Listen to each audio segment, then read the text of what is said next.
Yeah, guys, welcome, folks. I hope you are doing good. Yeah, I want us to have some important discussion this evening concerning proof of funds.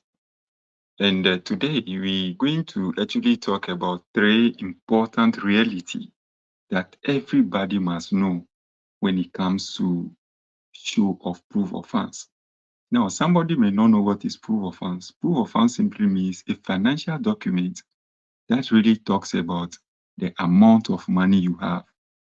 So in a visa application or during visa application, one of the important documents that everybody must use to show the amount of money he or she has to pay his or her tuition fee for living expenses or to for any other reason for which you are traveling, you need that financial document that shows the amount of money you are having. Now, that financial document that clearly shows the amount of money you are having is what most of us call the bank statement. Today, we're going to talk about three important reality that you must know about proof of funds. If you know this reality and you've worked accordingly, if you know this reality and you've been able to ensure that they are taken into consideration during your visa application, I can give you a 100% guarantee that your visa may be approved. I want you to know that I'm not a visa officer. I'm only going to share my personal experiences in respect of the point or the topic we actually going to discuss this evening. Now, the first thing I want us to know, anybody who wants to submit his or her visa application, is that maybe your living expenses, which is over 20,000 Canadian dollars, let's peg it at 20,000 Canadian dollars, your living expenses. Your tuition fee for 1 year is 10,000. So the total of the living expenses and your tuition fee is 30,000 Canadian dollars. Now, the bank statement you are going to show, or the bank statement you're going to use to show the proof of funds may have a closing balance of 30,000 Canadian dollars. So the visa officer is first going to check the total tuition fee with your living expenses, which is 30,000 Canadian dollars. Now, the total closing balance in the bank statement is 30,000 Canadian dollars. What I'm saying will work perfectly for those who are coming from families where they don't have their mother, their father, or their siblings will not be the one to sponsor them. So these are people who may be using uncle, auntie, grandmother, great grandfather. So the closing balance in the bank statement is 30,000. No, 40,000. Your tuition and your living expenses is 30,000. Do you think the visa officer will be thinking, is it possible that your auntie, your uncle will use his 30,000 to sponsor you and have only 10,000 left for him or her? Do you think that is possible?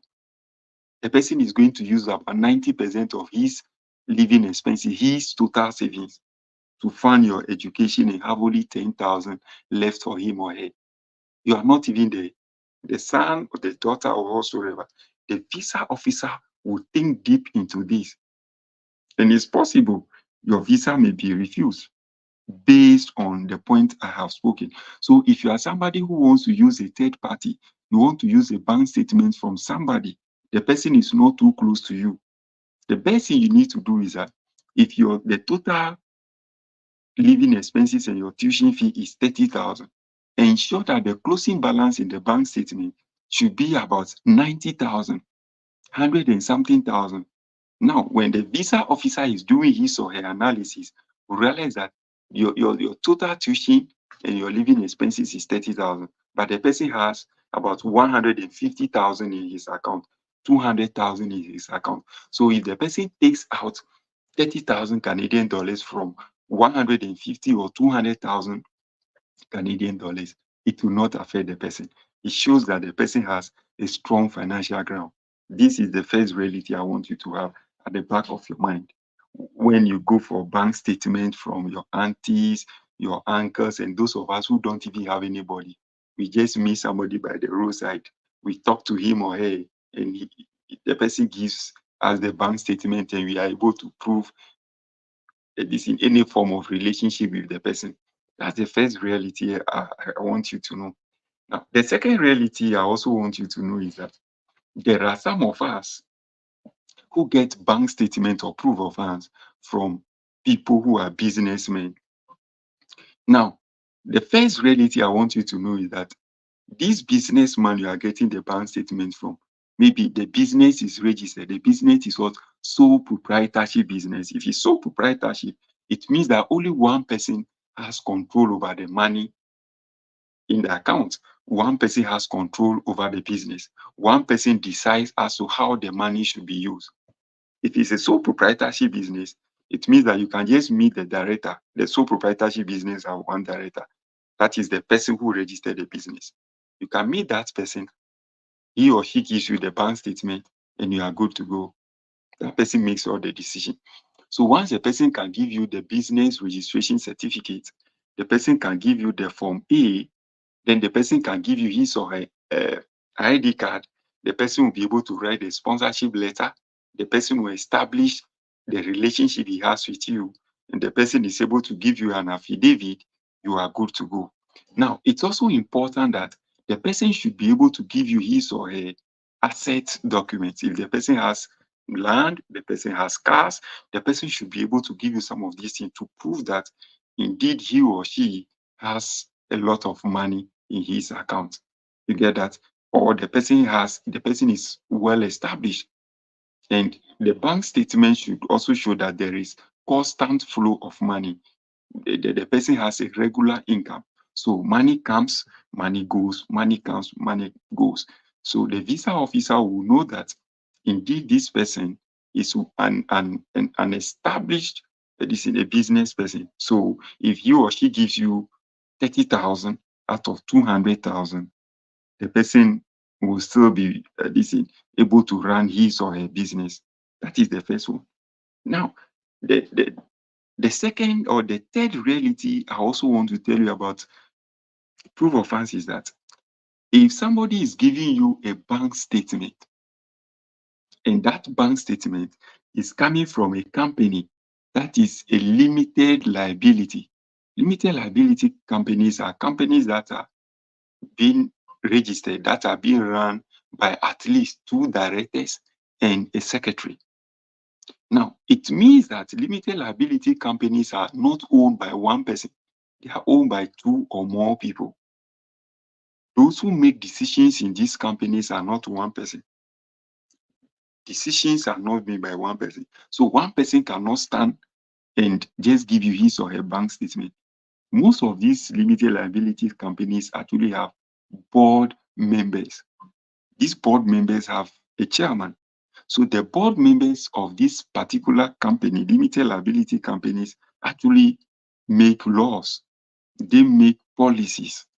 And the CEO of this company is the one that runs or leads other employees of the company to practicalize some of these laws, some of these regulations that the board members are able to formulate.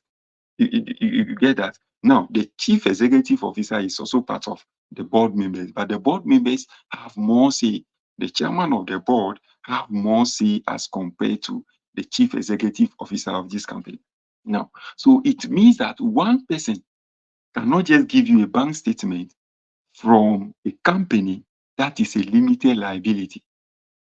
No one person has authority over that. If you are getting a bank statement from a company that is a limited liability, it is good to know that you need to get a letter from the board members, because these are the people who make decisions for the company. So you need a letter. Now, the first letter I want you to take from the board members is that when they are having meeting, deciding on why they should give you a bank statement, that minute, the minute that is taken from that board meeting, they should be able to give you that minute. That shows that they've actually had a discussion about you, and the board has actually decided that you should be what? Sponsored. Number two, Another letter that you need is that no single the executive director should not sign any sponsorship letter for you. The board should write a sponsorship letter that should be signed by the chairman of the board, because the chairman of the board has more control over the executive director. The executive director can be fired at any time. So the chairman of the board should give you the sponsorship letter. You get that? Now, the board chair should also establish in that letter why they are sponsoring you. This is a company that is for 2 or more people. So they should establish why they are sponsoring you. Now, if they have established that you are an employee of that company, they should also establish by what? Giving you an appointment letter. You need to have an appointment letter from the company. So you need an appointment letter to attach to other documents to be submitted. That you need to submit with other documents when you are uploading documents for the visa application. I believe you've gotten that. Now, it's also important for us to note that if you are part of that company, the course you are going to run, the course must align with what the objectives of the company. If the company is saying that they are sponsoring you for a specific purpose, it means that the objective, the reason, or what the company does should have some form of correlation with the program you're going to study in Canada, in whichever country. That will clearly prove that, oh, okay, there is a need assessment. Your skills, your expertise are actually needed in the company. So if the company is sponsoring you to go and study overseas, when you come back, the company will actually benefit from what? The skills, the knowledge that you're going to acquire in that particular country. Now, the letter that the board chair will be signing for you should also contain the total amount of money that they're going to give you, that they'll be using to sponsor you annually. So if your annual tuition, living expenses, and other things per year is actually 35,000 Canadian dollars, so they should state it in the letter that every year they are going to give you 35,000 Canadian dollars as part of your sponsorship. And they should also state in the letter that when you are done with the program, they are expecting you to come back to your home country to come and help the company to improve. You get that? Guys, this is what I want to bring to your attention. It's very important. So anybody who is going to submit his or her visa application, please listen to this video. Share this video for it to reach other people. Share this video for somebody to have access to it. Because the 3 reality that I have just shared with you is so important. People need this reality to be able to know exactly what they need to do. The 3 realities that I have spoken about, they are not the same thing. So if Kofi or Ama, they are getting bank statement from these 3 sources, the various requirements should not be the same. The things that they need to be able to submit a solid application should not be the same. Is it? Enjoy your evening. I'll see you in my next video.